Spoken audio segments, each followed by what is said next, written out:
assim de pé como estamos. Pastor Dr. Gilberto.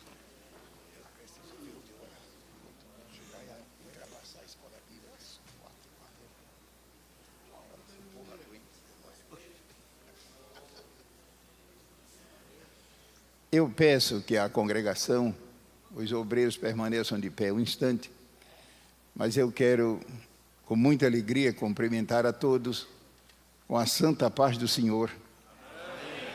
Eu sei que os irmãos já estão sentados há algum tempo e por isso estou pedindo que aguentem um instante em pé.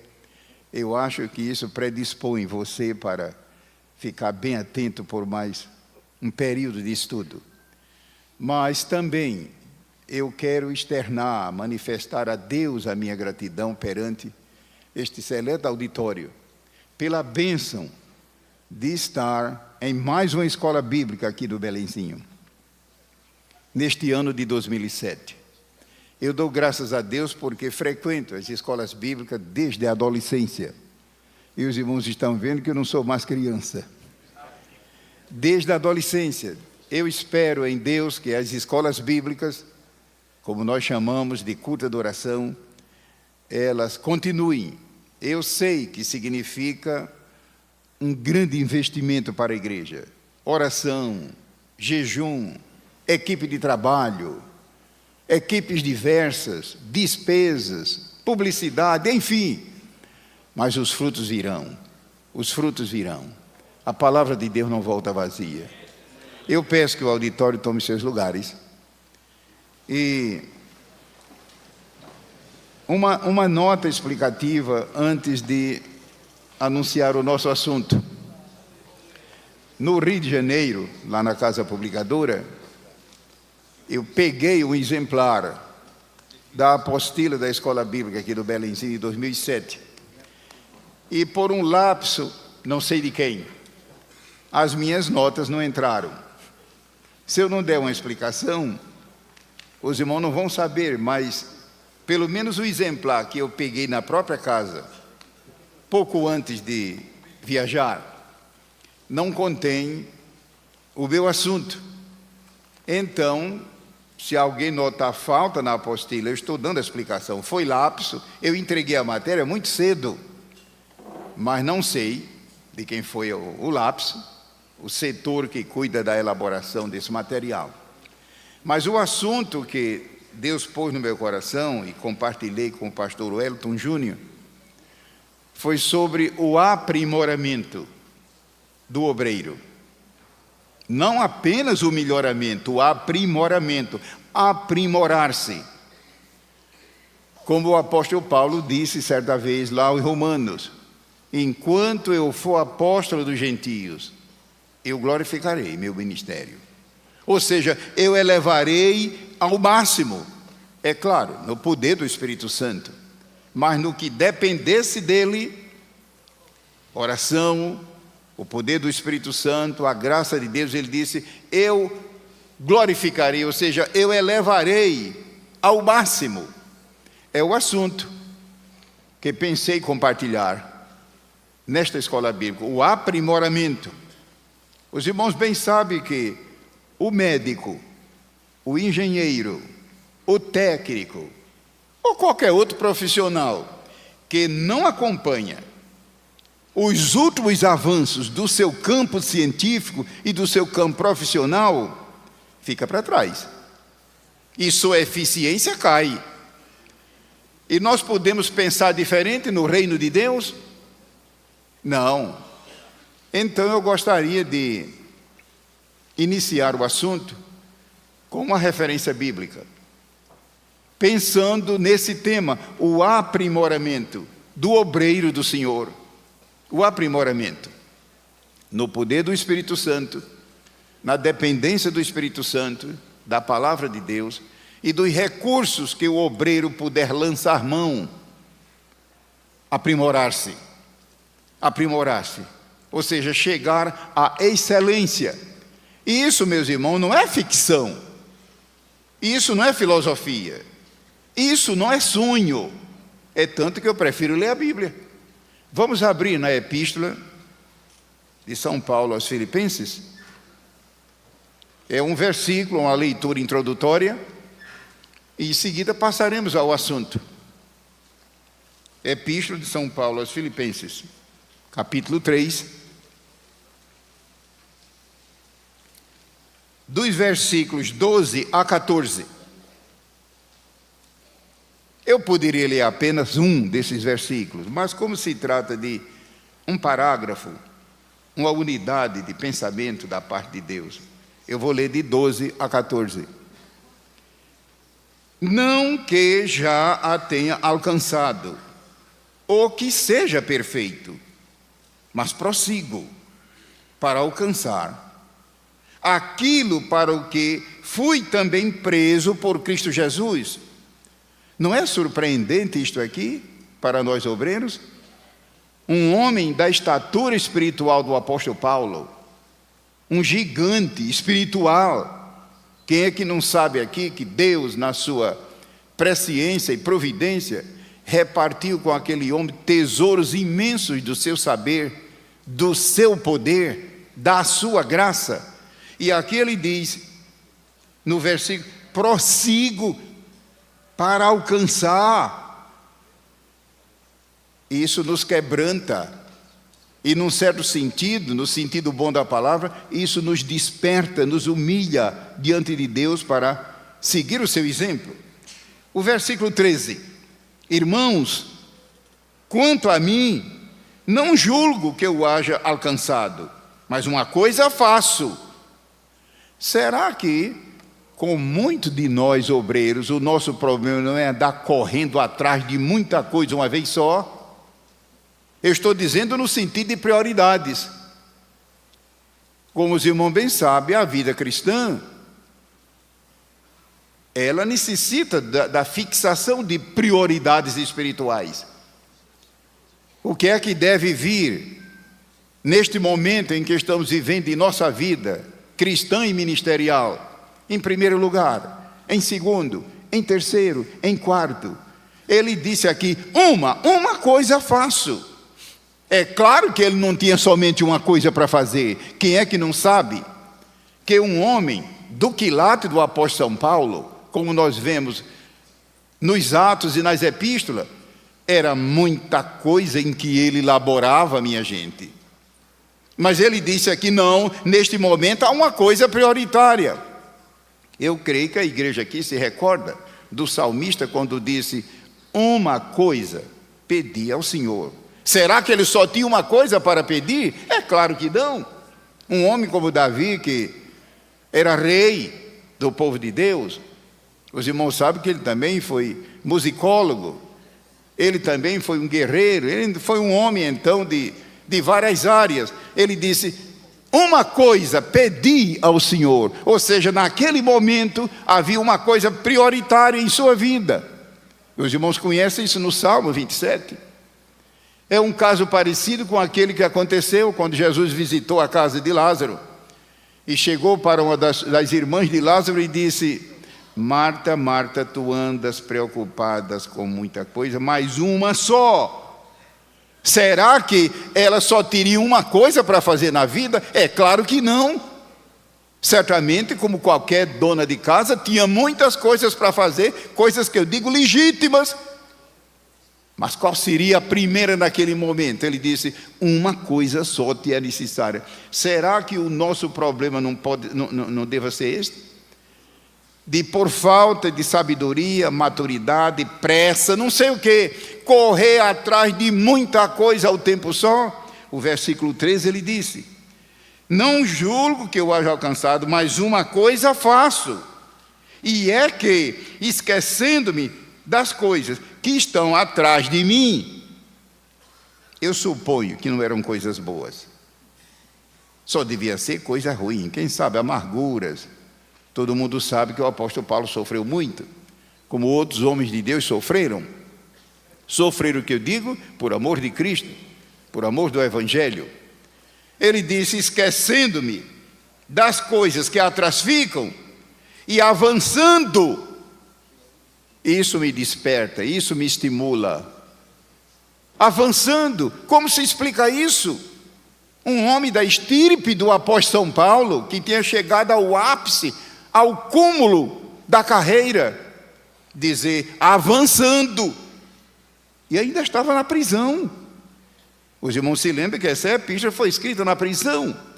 Ou seja, se não fosse a graça de Deus e a visão espiritual que ele tinha, e a convicção da chamada, ele diria: adiantou? Veja, dei tudo para Cristo e vim parar na cadeia sem saber qual será o meu fim. Nada.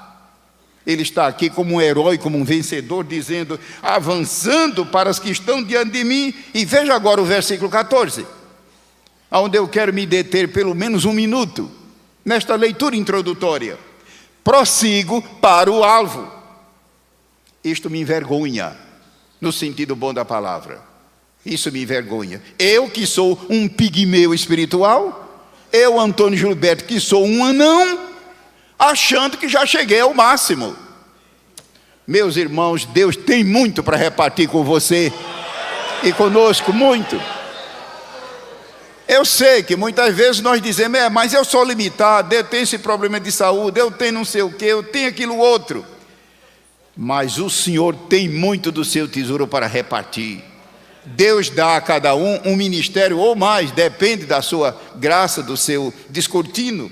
Mas no versículo 14 ele diz, prossigo para o alvo. Como se explica isso?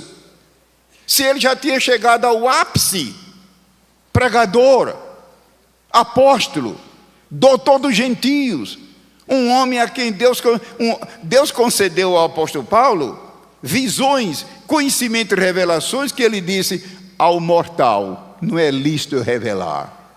Voltou para o céu e ninguém sabia, a não ser ele. Certamente eram coisas gloriosas que lhe deram ânimo na hora da tristeza.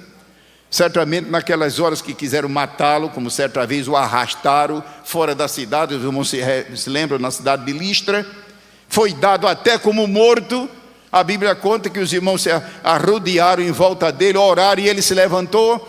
Quem sabe se essas visões que ele teve, aquilo lhe dava novo ânimo para prosseguir. Foi até o final, quando diz, combati o bom combate, acabei a carreira e guardei a fé. Como é que se explica ele dizer aqui, eu prossigo para o alvo? Ele não teria já conquistado tudo como obreiro e receber a coroa de louros? Isto nos ensina, irmãos, que eu e você não deveremos parar onde estamos, no sentido ministerial. Mas o irmão não sabe a minha idade, o irmão não sabe minhas limitações, não importa. Mais do que Paulo, nós não sofremos. Prossigo para o alvo pelo prêmio da soberana vocação.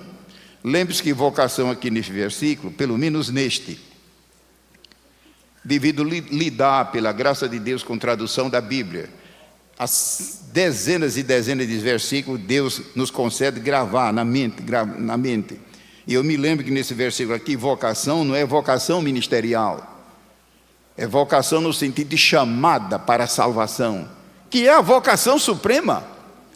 A igreja é o povo chamado, o povo eleito por Deus, pelo prêmio, que de fato a salvação é uma dádiva, pelo prêmio da soberana vocação de Deus em Cristo.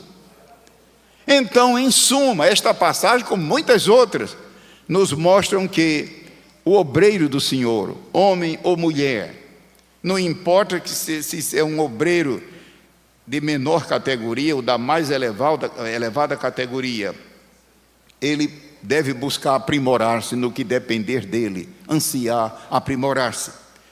Esse versículo estamos lendo como introdução, mas os pontos que eu pensei repartir com a escola bíblica, nas aulas que terei condição de ministrar, um primeiro ponto, como o obreiro do Senhor. Lembre-se, irmão, eu estou falando aqui de obreiro, eu não estou me referindo aqui só ao obreiro ordenado para o santo ministério, ordenado que eu digo liturgicamente, como é o caso do pastor, o evangelista. Eu estou aqui me referindo ao obreiro, a qualquer servo do Senhor, serva do Senhor, que tem vínculos com o trabalho do Senhor. Quem sabe se não temos aqui no auditório um irmão que é apenas professor da escola dominical, ou diácono da igreja, ou porteiro da igreja, ou trabalha em qualquer outra área da igreja, De igreja que eu digo, dentro do templo ou fora. E poderá dizer, bom, eu vou ouvir o estudo, mas isso é mais para obreiros no sentido de ministros ordenados. Não, não. Eu me refiro aqui a obreiro, a qualquer pessoa da casa do Senhor que está vinculado ao santo ministério. Agora é claro que visamos, como se trata de uma escola bíblica, que a grande maioria são de fato obreiros que estão na direção da obra, nos dirigimos também de modo especial a este.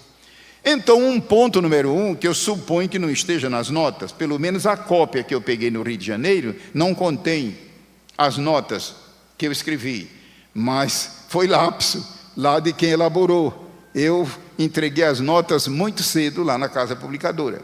Eu trouxe cópia extra comigo, eu não sei se dará tempo, se for o caso, de reproduzir, não sei.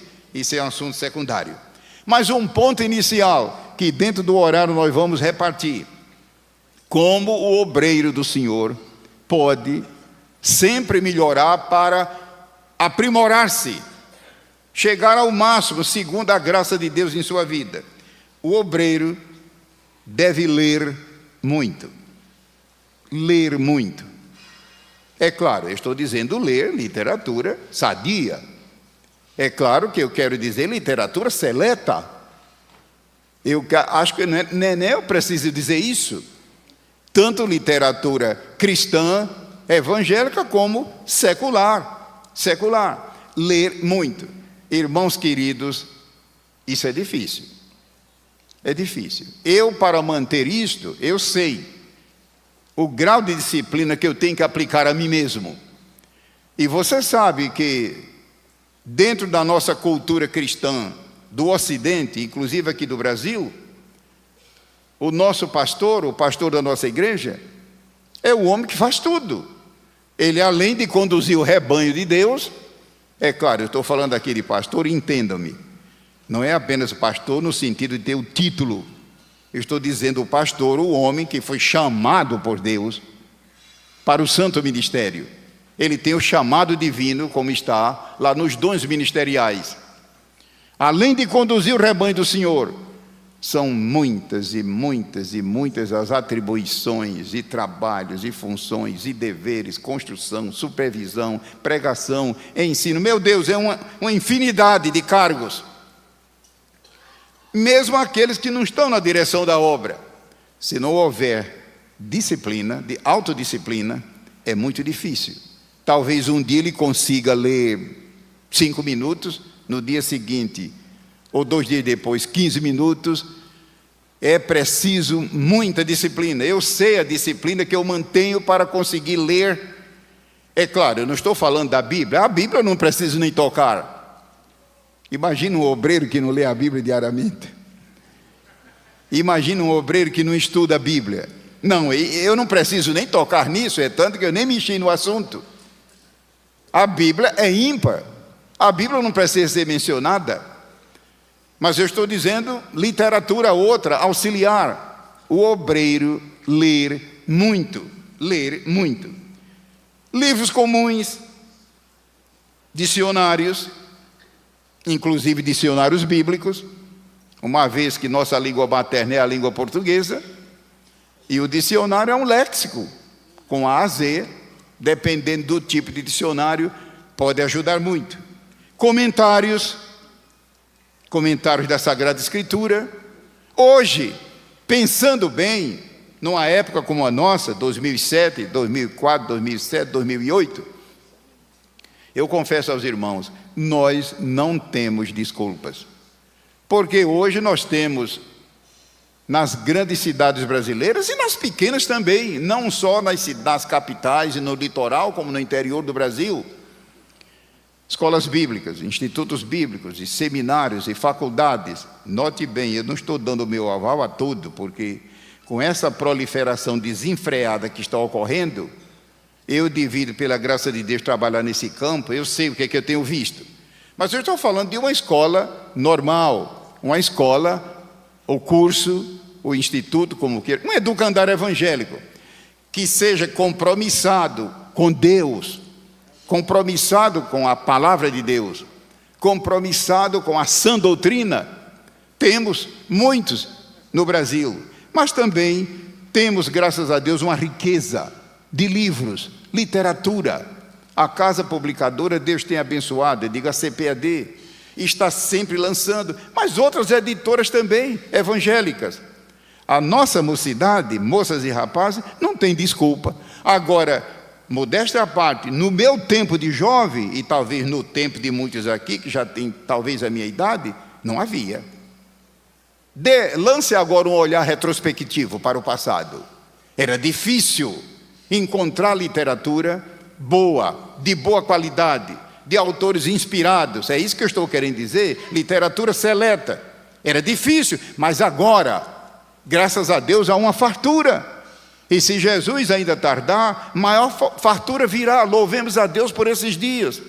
Não temos desculpa.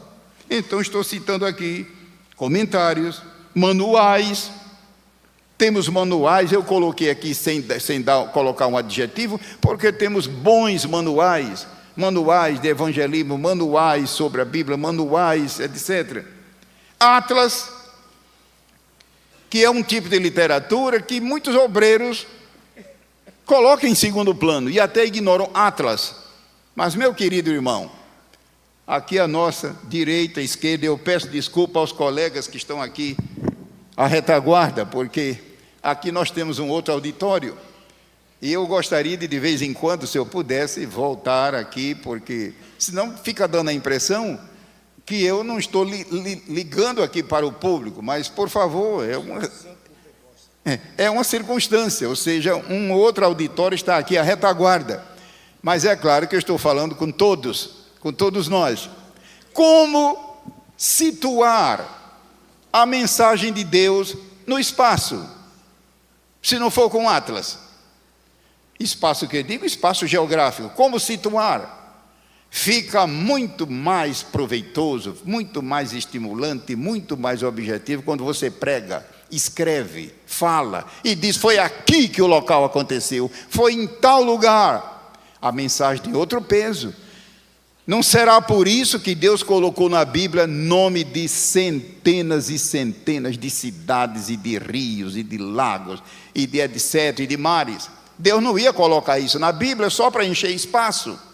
Como é que vamos situar a revelação divina no espaço do mundo bíblico? Só através de um atlas. E como é que nós vamos situar a mensagem, o evangelho, a mensagem da palavra de Deus, que pode ser histórica, pode ser profética, pode ser doutrinária? Como situá-la no tempo? O tempo que eu estou dizendo é o tempo cronológico. Por favor, não vá confundir com o tempo significando uma era determinada, o kairos. Não, o tempo no sentido cronológico. Como situá-la? Só com Atlas. Os irmãos sabem que toda cronologia bíblica é incerta, mas é válida, pelo menos a faixa de tempo. Agora, por exemplo, os irmãos bem sabem que nós estamos encerrando um trimestre da escola dominical. Domingo próximo é a última lição do trimestre. E, irmão, lembre que a lição que estudamos ontem no domingo foi sobre Abraão. Como situar Abraão no espaço geográfico? Sem um atlas é difícil. E como situar no tempo? Para saber em que tempo medeia a história de Abraão no Gênesis. Um atlas?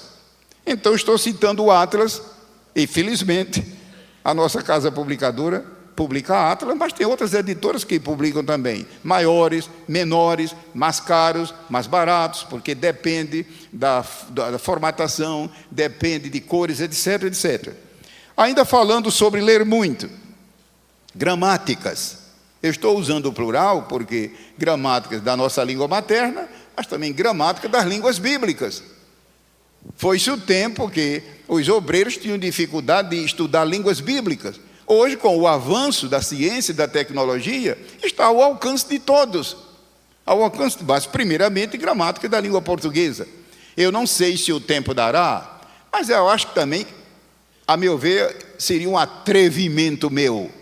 Porque eu entendo que todo mundo aqui, todos os irmãos aqui são mestres e donos da cultura.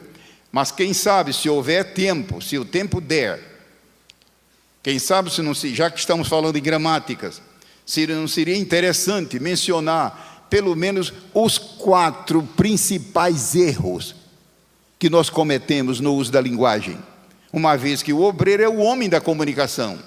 Eu recordo, pastor José Wellington, com muita saudade do tempo que o pastor João Pereira de Andrade Silva, irmão, lembra que nas escolas bíblicas ele lecionava português. Eu creio que muitos irmãos aqui se recordam. O saudoso pastor João Pereira de Andrade Silva, ele era mestre nesse assunto e lecionava expressão oral e escrita. Isso faz muito tempo, mas nunca esqueci. E de fato, o irmão já pensou um obreiro falando tudo errado? Eu costumo dizer que a linguagem correta não salva o pecador, mas salva a reputação do pregador. Não salva o pecador, mas salva a reputação do pregador. Porque uma pessoa que não tenha temor de Deus, e até um crente fraco, dirá: se ele nem sabe falar a respeito do Jesus dele, ele quer que eu aceite esse Jesus? Pode chegar a esse ponto. Não sei, talvez haja tempo de fazer uma menção, pelo menos dos 4 principais que a gente mais comete. E outra coisa, comete não é por ignorância, é devido a tanta repetição e aquilo termina se fixando. Mas ainda falando sobre o obreiro ler muito, eu mencionaria também livros devocionais. É um tesouro. Você sabe o que são livros devocionais? Quase sempre são pequenos, mas pode ser também de vulto. E qual é uma grande bênção quando o autor é uma pessoa, autor ou autora são pessoas consagradas, cheias do Espírito, tementes a Deus. É que são livros em que os autores compartilham com a gente as experiências que tiveram e que têm a sós com Deus, aprofundando a vida cristã, de modo que cada crente tem uma vida espiritual abundante, não seca, como um rio que secou, tem só um filetezinho d'água, ou como uma árvore frutífera, que por alguma razão produz uma fruta aqui e acolá, lá na ponta da rama e ainda seca, e às vezes a fruta até bichada. Não, fruto abundante. Livros devocionais, uma bênção, uma bênção, uma bênção. Mas eu podia mencionar também jornais. É claro, jornais primeiro, jornais e revistas evangélicos, mas também seculares. Há alguma coisa lá que pode ser útil. Alguma coisa lá dentro. É verdade que a literatura secular, infelizmente, vem se rebaixando cada dia. Irmão, sabe qual é a razão disso? É o efeito do fermento terrível na massa, dominando toda a massa. Mas eu me lembro de uma vez, os irmãos se recordam do rei Josafá. O rei Josafá foi um homem temente a Deus, a Bíblia dá testemunho dele, inclusive um homem que experimentou avivamento, o rei Josafá da Bíblia. Mas os irmãos se recordam que Josafá, Deus me guarde, eu não estou criticando, ele está ausente, ele está na glória, de modo que... Mas ele tinha um problema, ele não levava a sério a escolha das suas companhias, e sofreu muito com isso. Ele se fez companheiro de Acabe, e Acabe foi ruim. Acabe foi um homem de baixa estatura espiritual, enfim. Ele também se fez amigo de um filho de Acabe, igual ou pior do que o pai. E os irmãos se recordam que Deus levantou um profeta para repreendê-lo. E chegou para ele, eu poderia citar os nomes, mas isso toma tempo. Deus levantou um profeta que chegou para Josafá e disse: tu devias ajudar o ímpio e te levantar contra o justo? Tu acha que isso está correto? Defender o ímpio, apoiar o ímpio e ignorar o justo. Logo adiante, Deus disse: mas alguma coisa boa se achou em ti. Veja, Deus não ignora. Alguma coisa boa havia nele. Então, voltando à linha de pensamento, nos jornais seculares, mesmo como estão, alguma coisa, quem sabe, pode se encontrar ali, como se diz, ouro no meio da lama. Eu poderia citar também livros de oratória, enfim. Mas o primeiro ponto que eu estou compartilhando é: se o obreiro, eu e você, não tiver cuidado, não consegue ler. É muita atividade, mas com graça, pertinácia, acima de tudo, a ajuda do Espírito Santo, tendo local de estudo, horário de estudo, tempo para estudo, é possível. Eu sugiro, eu aconselho que você, como obreiro, não relaxe esse ponto. A Bíblia é indiscutível, a Bíblia nem se fala, ela é a parte. Eu estou dizendo literatura outra, primeiramente cristã, mas também secular. Deixe-me ver, ainda temos bons minutos, como eu poderia passar para um lado prático desse assunto. O obreiro do Senhor ler muito é uma maneira dele aprimorar-se. O obreiro que lê muito conhece mais. Por favor, não faça um juízo ainda antecipado que eu não terminei. Eu sei que alguém poderá, mas lembre-se, eu estou começando ainda. Ele conhece mais. O obreiro que lê muito, ele pensa mais amplo, em lugar de um pensamento estreito, mais amplo. Os irmãos se recordam de Rui Barbosa, aquele grande brasileiro que projetou o Brasil no cenário internacional. Rui, eu creio que os irmãos sabem que deve ter irmãos que são baianos e conhecem melhor. Quem é da Bahia, Rui foi baiano. Rui, ele não foi apenas um jurista, ele foi também um filósofo, no sentido bom da palavra. E uma das coisas que eu guardei e guardo das obras de Rui, é um ponto onde ele diz: o homem vale pelo que pensa. Pensa pelo que sabe, e sabe pelo que lê. O homem vale pelo que pensa. Pensa pelo que sabe, e sabe pelo que lê. É claro que se Rui vivesse hoje, ele ia ampliar esse pensamento. Os irmãos sabem que hoje não é apenas pelo ler. Hoje a ciência avançou muito e você pode adquirir conhecimento, não é somente lendo. E eu não preciso explicar isso, que todos sabem. É claro que se Rui vivesse hoje, ele ampliaria. Mas esse pensamento dele é solene. O homem, ele vale pelo que pensa. Pensa pelo que sabe. É claro que ele só pensa por aquilo que ele sabe. E sabe pelo que lê, através daquilo que ele lê. Um segundo pensamento aplicativo.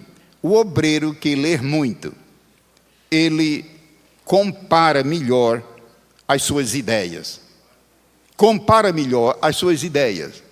O obreiro que lê muito, ele prepara-se melhor. Lembre-se, eu não estou aqui ignorando a ação do Espírito Santo. Porque um obreiro novato, ele poderá dizer: irmãos, basta ser cheio do Espírito Santo, ele faz tudo. Não é bem assim. O Espírito Santo faz o que lhe é justo e certo fazer. Mas nós precisamos fazer a nossa parte. Lá em 2 Timóteo, a palavra de Deus diz: procura apresentar-te. E observe que ali é um imperativo. Não é Deus dizendo: eu espero que. Procura apresentar-te a Deus aprovado, como obreiro que não tem de que se envergonhar e que maneja bem a palavra da verdade. Então, ao nosso lado, o Senhor Jesus é um exemplo disso. Os irmãos se recordam que, ao iniciar o seu ministério, ele nomeou um grupo, pelo menos de 12, a quem chamou apóstolo, e mandou que o seguissem. E durante aquele tempo, eles acompanharam a Jesus de duas maneiras: acompanharam ouvindo o seu ensino e também cumprindo suas ordens, porque Jesus também era pela prática. É tanto que durante o ministério, o próprio Senhor Jesus disse: ide. Não foi ide por todo mundo, ide às ovelhas perdidas da casa de Israel, porque ele não estava em condições de ir para todo mundo, a não ser quando o poder do Espírito Santo caiu sobre eles, e então foi diferente. Mas o Senhor Jesus é um exemplo disso. Ele não iria mandar os seus discípulos pregar sem primeiro eles terem material conhecimento e suporte. Então, o obreiro que ler mais, ele prepara-se melhor, ele tem mais o que responder, ele fundamenta suas opiniões, ele aumenta seu poder de compreensão, ele melhora o seu vocabulário, ele aprende com as experiências dos autores. É claro, os irmãos hão de entender que eu estou falando aqui de literatura sã, seleta, sadia. E Deus dá graça para o crente, para o obreiro. Deus dá prudência, sensatez e sabedoria, de modo que ele saiba separar a palha do trigo, a carne dos ossos, a carne das espinhas, se for o caso do peixe. Por exemplo, eu tenho um livro que foi colocado agora há poucos tempos no mercado, é livro secular, aonde o autor, é lições da natureza.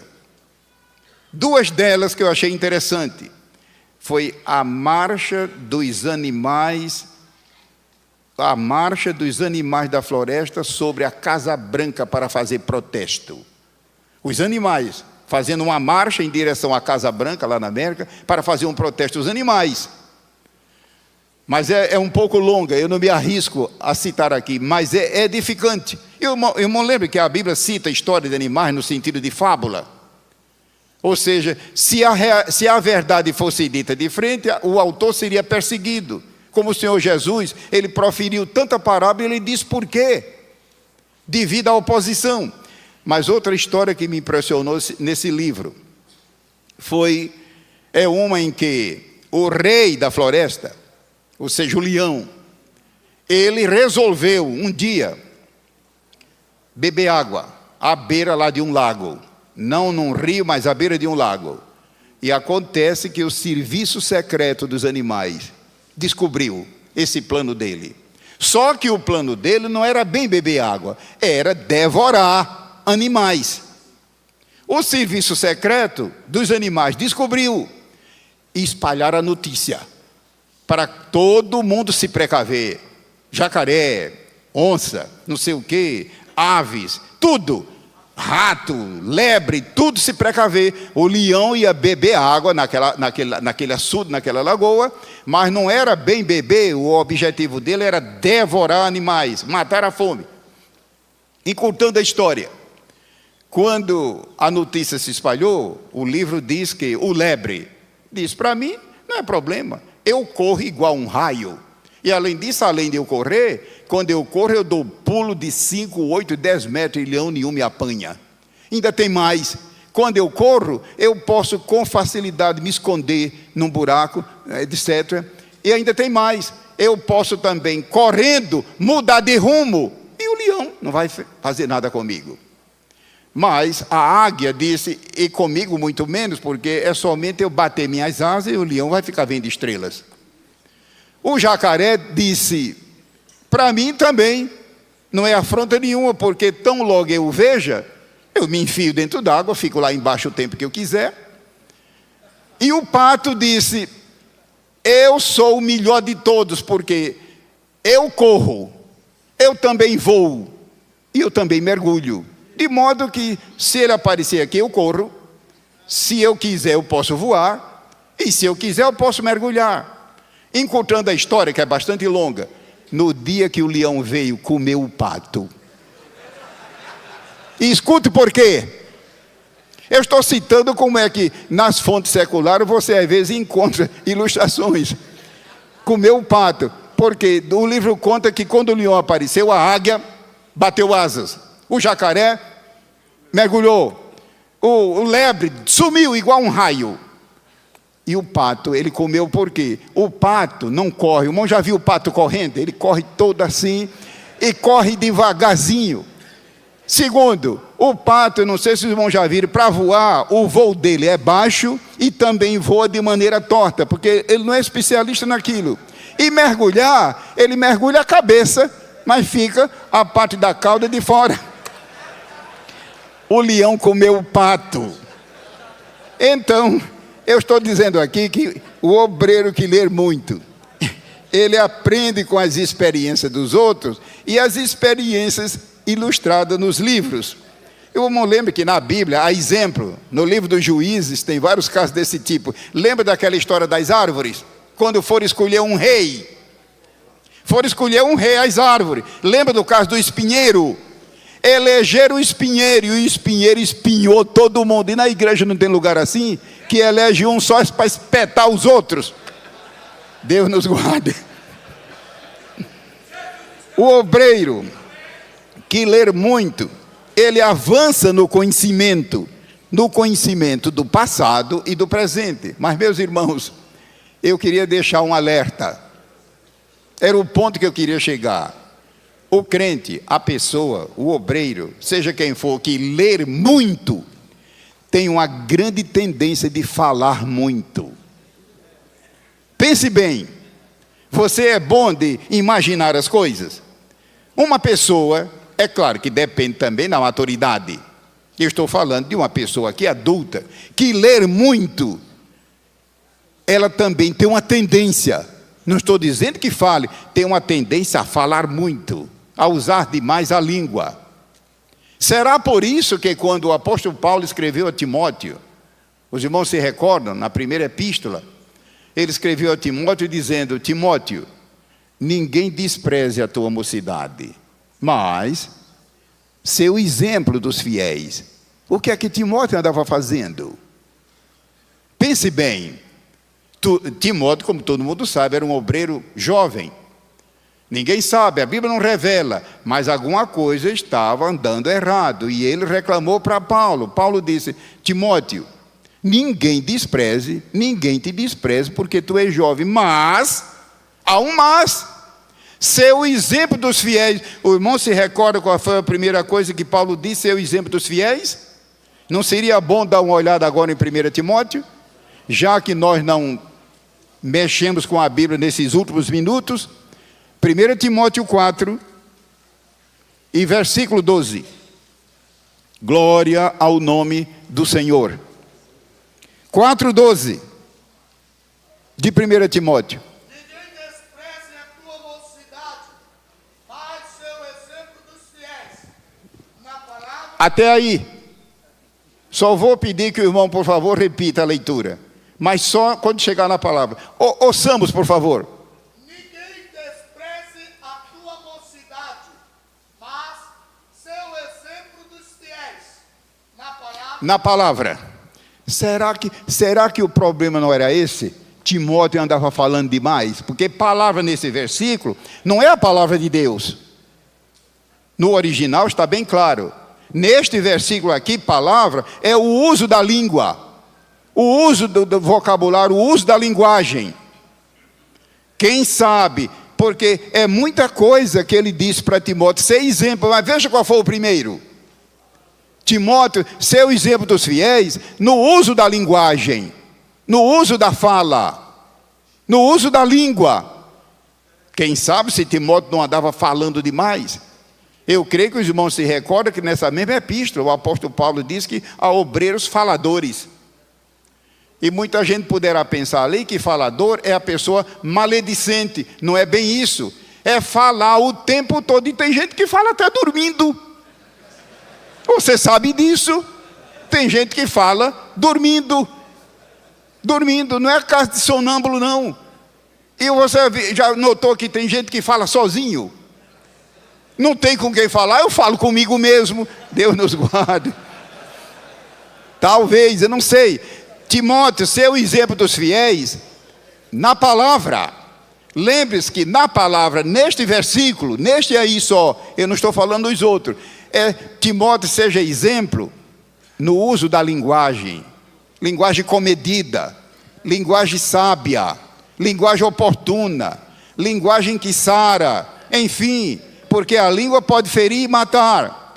Mas vou pedir que o irmão termine a leitura. No trato, olha aí. No trato, nesse versículo, significa no comportamento.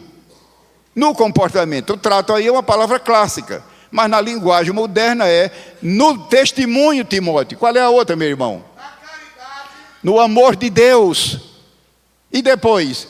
No espírito. No Espírito. Note bem, nesse versículo, Espírito, não vai pensar que é o Espírito Santo.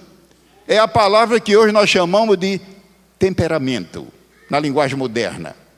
E porque qualquer pessoa sabe aqui que o temperamento é o elemento da nossa personalidade ligado com a nossa vida relacional. Por que é que muitos obreiros têm mau relacionamento com os outros? Pode ser aí, ele ignora o temperamento que tem. Não, eu sou assim mesmo, quem me quiser aceite como eu sou assim mesmo. É uma prova que a pessoa certamente ignora, porque diz nesse versículo, Timóteo, seu exemplo no Espírito. Neste versículo, não estou me referindo aos outros. O Novo Testamento contém muitos versículos com a palavra Espírito, se referindo ao Espírito do Senhor.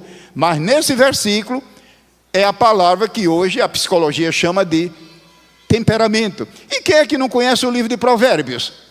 Que a cada instante fala em espírito, espírito. E muita gente pensa que é espírito, esse componente da nossa triunidade, espírito, alma e corpo. Não, não, não, não, não.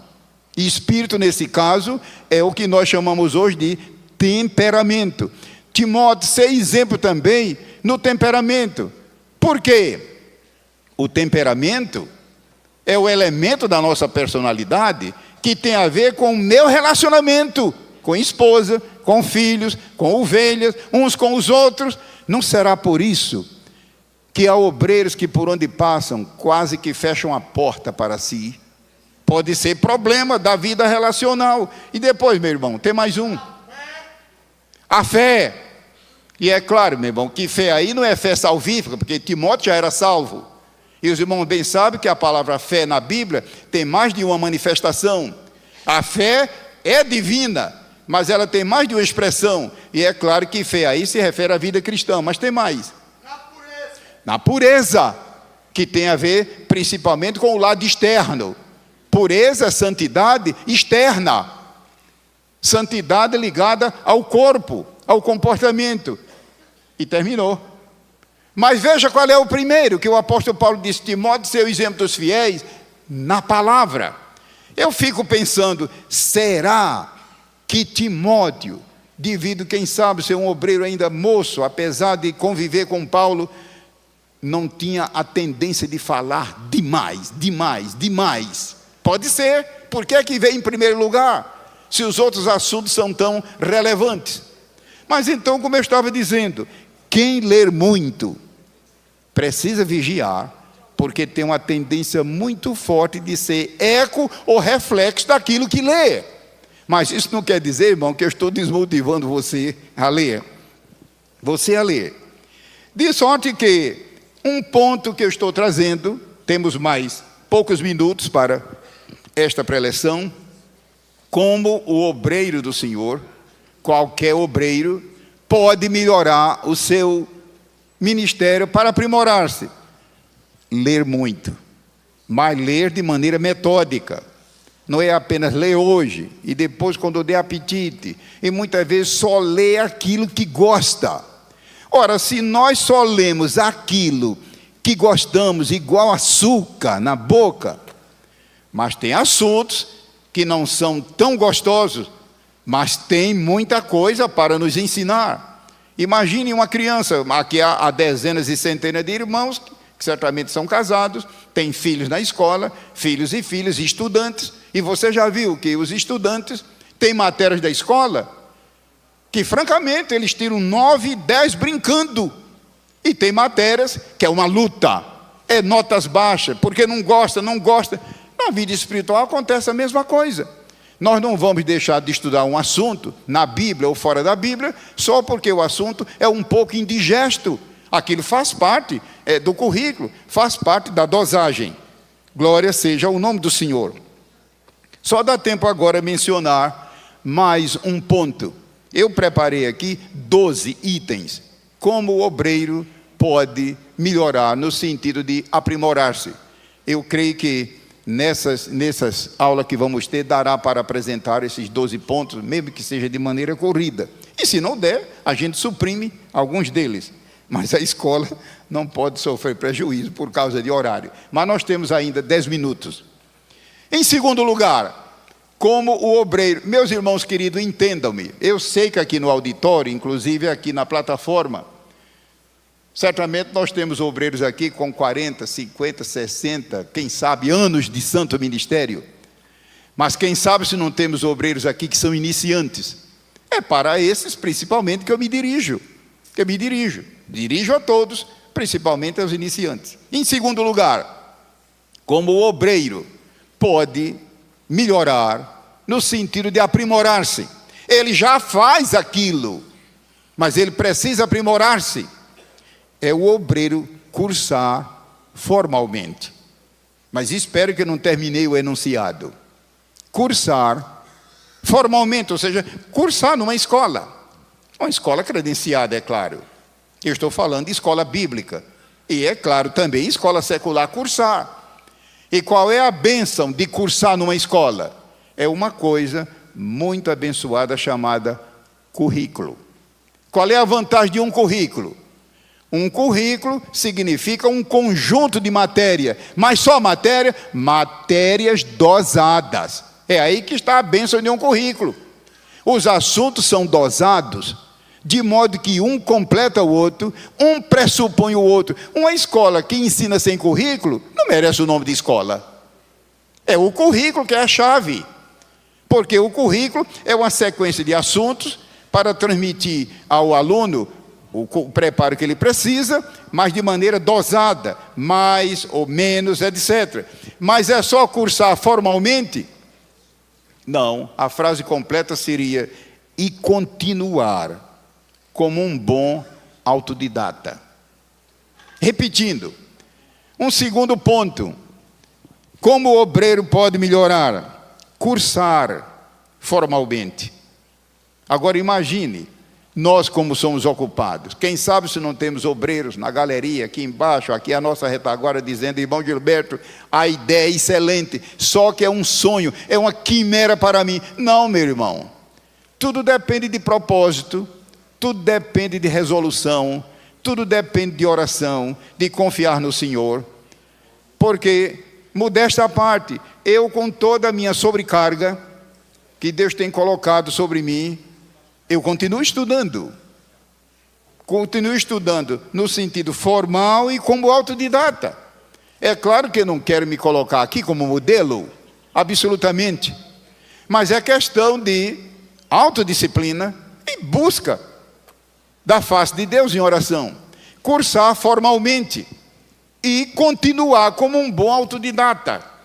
O que é autodidata? Você bem sabe que é eu e você estudarmos sozinhos.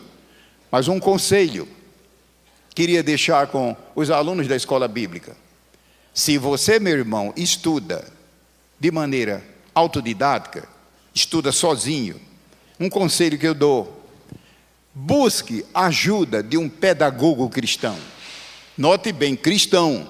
Um pedagogo não cristão não entende disso, ele entende de currículo secular. E qual é a vantagem de buscar um pedagogo cristão maduro? É que ele vai ajudar a você a estudar autodidaticamente de maneira dosada. Agora, meu irmão, deixa a área de doutrina, pega a área X. Porque o pedagogo, o nome já está dizendo, ele é especialista nisso. Mas às vezes a pessoa não quer fazer isso e se prejudica. E aí qual é a consequência? Ele vai crescer em conhecimento, mas penso de um lado, desequilibrado, torto. Sem equilíbrio, o currículo, ele equilibra uma posição central.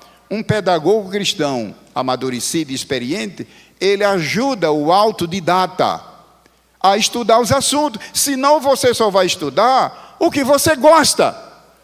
Concluindo esses 2 pontos, eu queria também deixar, temos ainda 1 minuto ou 2, uma advertência sensata.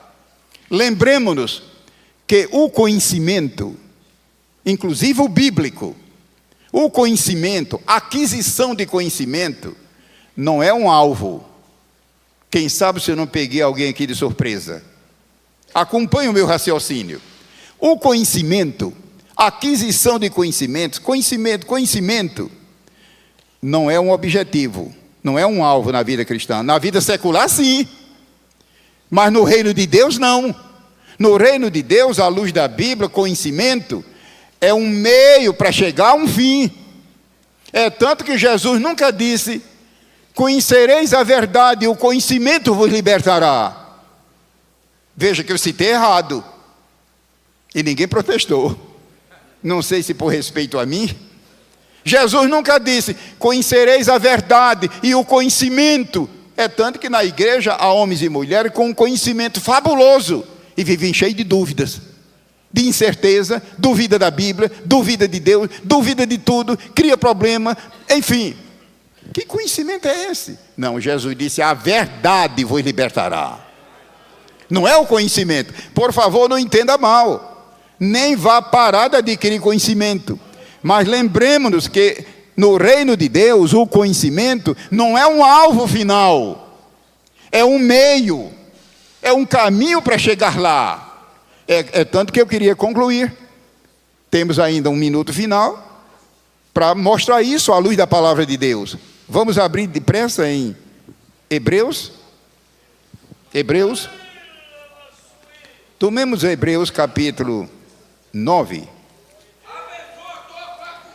Aleluia. Hebreus.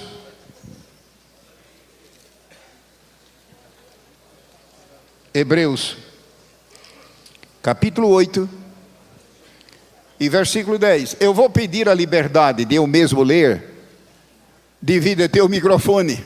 E como é o minuto final da aula, eu sei que os irmãos gostam de ler, é natural compartilhar, mas eu tenho essa bênção aqui à mão, que é o microfone, e ele cuida de ampliar a voz. Hebreus capítulo 8, e versículo 10.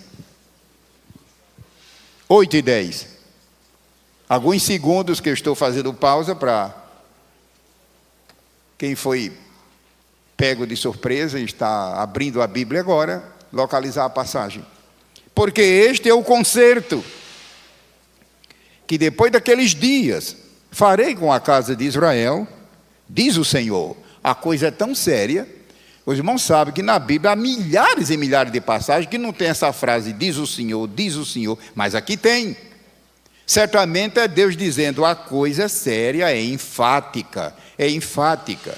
A Bíblia é a palavra de Deus. Aparentemente, não havia necessidade de vez em quando, diz o Senhor, assim diz o Senhor. Mas quando Deus faz isso, é certamente dizendo: a coisa é enfática, atentem bem. E nesse versículo tem. Este é o concerto que depois daqueles dias farei com a casa de Israel, diz o Senhor, porei as minhas leis, veja onde? Primeiro no conhecimento, no entendimento. É claro, como é que eu vou amar uma coisa que eu não sei? É uma loucura. Eu só posso amar, eu só posso me dedicar a uma coisa que eu conheço. A verdade, para ser amada, tem que ser conhecida. A verdade de Deus, para eu amá-la, obedecê-la, é claro que eu tenho que primeiro conhecer. Mas veja o final do versículo. Porei as minhas leis no seu entendimento, e em seu coração as escreverei. Ou seja, ela precisa também descer ao coração. Porque não é com o entendimento que a gente ama, é com o coração.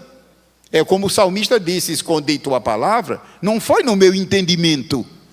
Porque no entendimento ela entra e sai, mas no coração, duvido. Quando nós colocamos no nosso amor, fica. Por isso que temos que pensar a quem é que entregamos o nosso coração. Graças a Deus que os crentes entregaram o seu coração a Cristo. É Ele que reina, que deve reinar supremo. Então, primeiro no entendimento, mas também no coração. Vamos agora para ver o versículo paralelo a esse no capítulo 10. 10 de Hebreus. 10 de Hebreus, capítulo 16. Interessante é que uma vez, num culto doméstico em casa,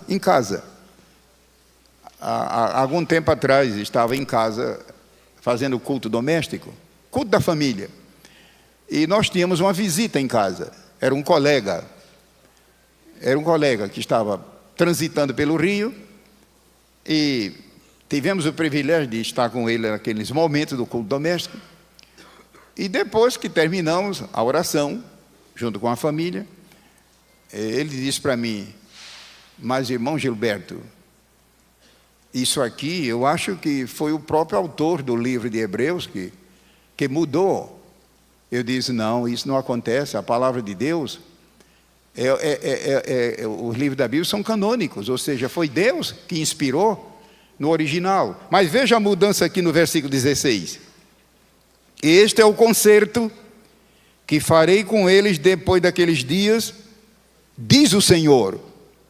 Porém as minhas leis, é no entendimento agora, meus amados irmãos? Será que eu peguei o auditório de surpresa? Será que só o irmão aqui encontrou? Você lembra da primeira referência no capítulo 9? Lá a Bíblia diz: porém minhas leis na sua mente, no seu entendimento, no seu intelecto e em seu coração. Mas veja aqui a diferença. 10 e 16 diz: porém as minhas leis, eu pergunto novamente, no entendimento ou no coração? E depois a Bíblia diz: e as escreverei em seu entendimento. O que é que nós aprendemos aqui?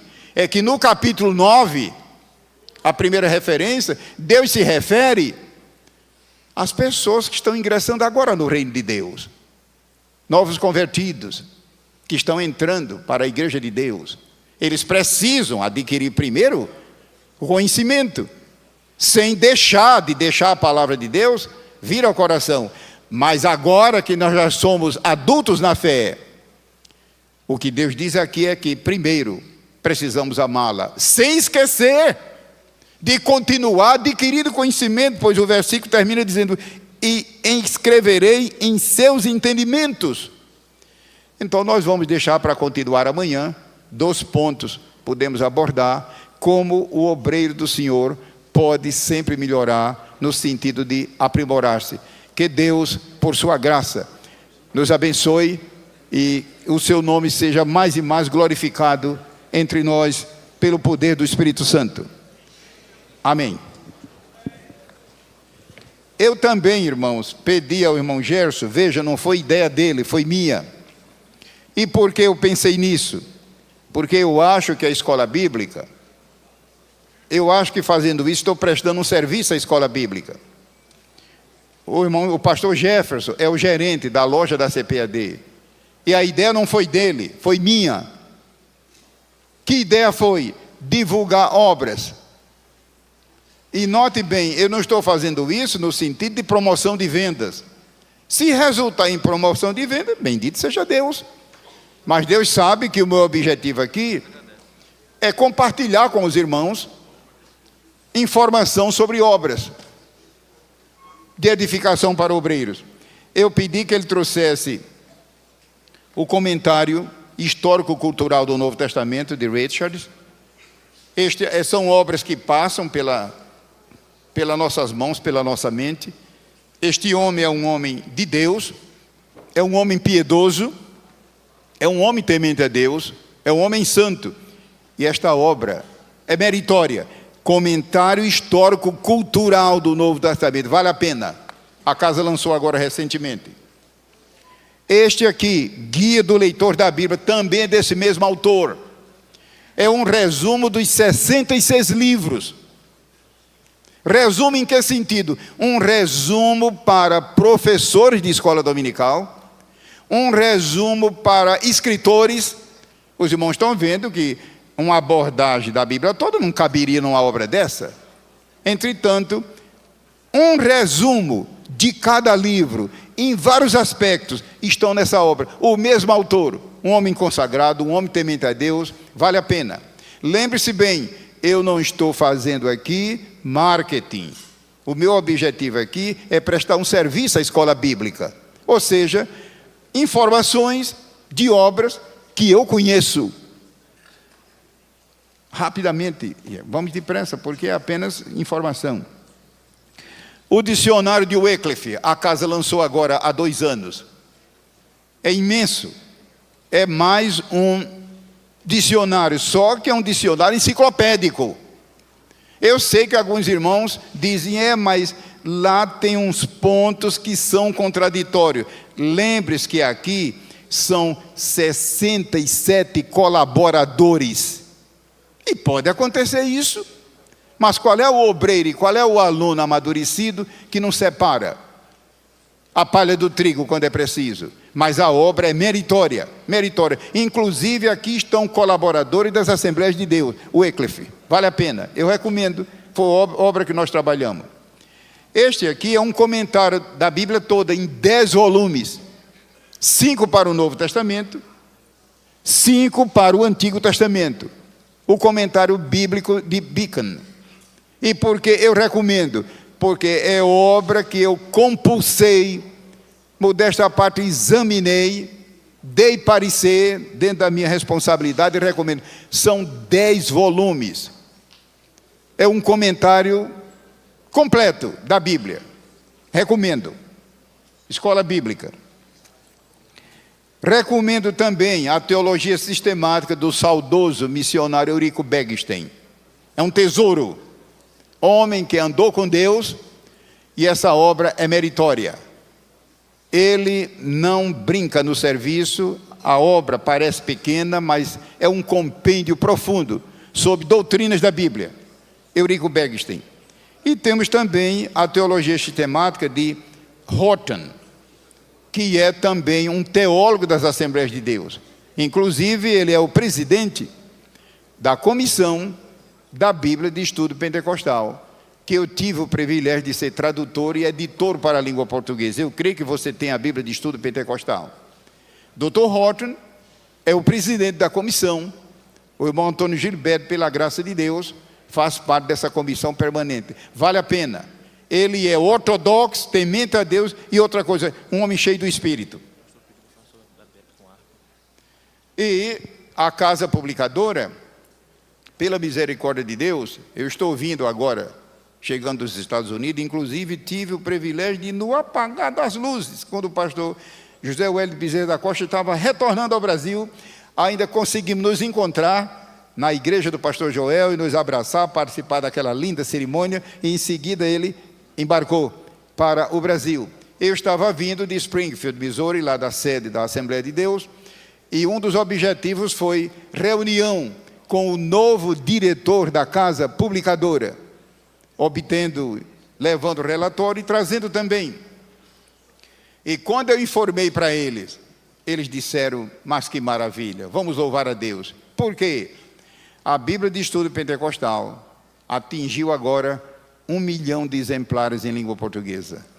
Em nenhum outro idioma chegou a isso, louvemos a Deus. A mão de Deus estendida sobre o Brasil.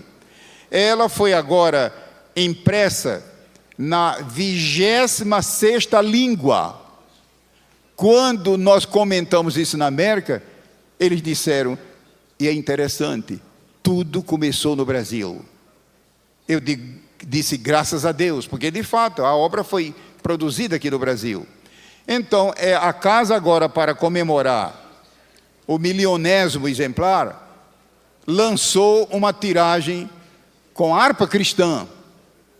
É esse exemplar aqui. A Bíblia de Estudo Pentecostal com inário. É verdade que a loja está sem exemplar por um pouco, mas vai chegar mais. Então, são coisas, irmãos, que nos alegram. A mão de Deus estendida sobre este país. 1 milhão de exemplares, nesses 26 idiomas, nenhum deles, imagine, nem na língua inglesa, chegou a 1 milhão. E veja em língua portuguesa, 1 milhão de exemplares, louvamos a Deus. E para comemorar, o pastor Wellington Júnior, que é o presidente do conselho da Casa Publicadora, autorizou, junto à Sociedade Bíblica, a impressão da Bíblia de Estudo com a harpa cristã, o nosso inário. Então, irmãos, são comunicados que eu peço que o auditório entenda. Não é finalizando vender livro. E se fosse, seria legítimo. Mas o meu objetivo é prestar serviço à escola bíblica, ou seja, dando orientação de obras que, por mercê de Deus, passa pelo nosso crivo, passa pelo nosso filtro, pela misericórdia de Deus. Obrigado, meus irmãos, pela atenção. O microfone com o pastor Wellington. Glória a Deus.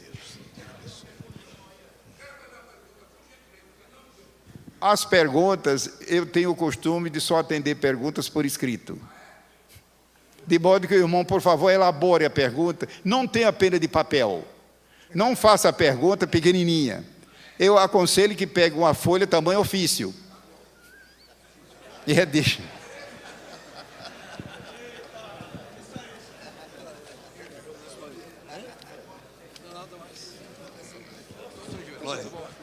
Meus queridos, vamos ficar em pé.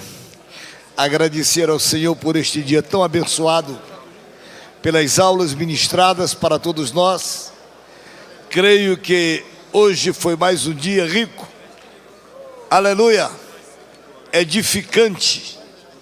Com certeza estamos mais enriquecidos de conhecimentos bíblicos para o exercício do nosso ministério.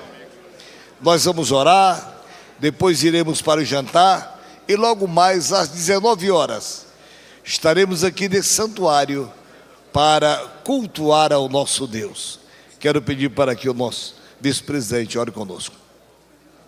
Esta noite, irmãos, estará nos entregando a mensagem de Deus o missionário Satírio.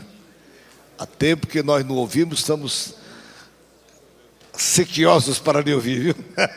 Sedentos para ouvir a sua voz. É verdade, irmão? Amém? Amém.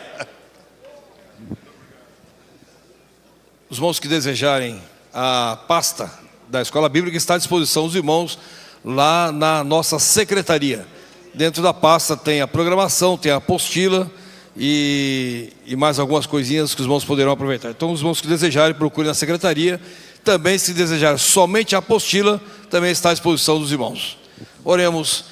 Senhor nosso Deus, nosso Pai, agradecemos a Ti, meu Pai querido, por mais este dia abençoado que tens nos concedido, quando temos ouvido aqui a Tua palavra, os ensinamentos que tens trazido aos nossos corações. Agradecemos a Ti por tudo quanto temos ouvido, Senhor, e Te pedimos que tudo aquilo que temos aprendido, que fique guardado em nossos corações, para que possamos aplicá-lo, Senhor querido, para a edificação do nosso ministério, para a edificação da Tua igreja, Senhor. Abençoe os preletores que ensinaram durante este dia, Senhor. Também te pedimos pelo culto à noite. Abençoa os